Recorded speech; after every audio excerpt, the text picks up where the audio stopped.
1999 मध्ये जेव्हा निवडणुकीचे निकाल आले आणि भाजप किंवा प्रमोद महाजन वगैरे आग्रह धरत होते की आपण शरद पवारांच्या राष्ट्रवादीची पहिली निवडणूक आपण बरोबर घेऊ, बाळासाहेब म्हणाले नाही घेणार. मी त्यांच्या विरुद्ध निवडणूक लढवली, मी त्यांच्याबरोबर सत्तेत बसणार नाही, ही बाळासाहेबांची भूमिका होती. भाजपचा आग्रह होता की राष्ट्रवादीला सोबत घेऊन 3 पक्षांचं सरकार बनवू, काँग्रेसला विरोधात बसू.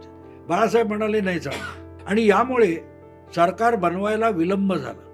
शेवटी बाळासाहेबांनी अडवाणींना फॅक्स पाठवला की मी तुमच्या बरोबर राहण्याचा निर्णय घेतलाय, तुम्हाला शब्द दिलाय, मी तुमच्या बरोबर राहीन, तुम्ही राष्ट्रवादी आणि भाजप मिळून सरकार बनवा, शिवसेना बाहेरून पाठिंबा देईल, पण मी शरद पवारांबरोबर राष्ट्रवादी बरोबर सरकारमध्ये बसणार नाही. तेव्हा अडवाणींनी कानविचक्या दिल्या म्हणून मुंडे आणि महाजन मातोश्रीवर गेले, पण तोपर्यंत विरोधी आघाडी झालेली होती. तेव्हा निकालानंतर राष्ट्रवादी बरोबर जायचं नाही, सत्ता मिळत असून बाळासाहेबांनी मतदाराला दिलेला शब्द पाळला, त्यांच्या सुपुत्राने मतदाराला दिलेला शब्द पायदळी तुडवला. तेव्हा गद्दार कशाला म्हणतात हे तुम्ही ठरवा.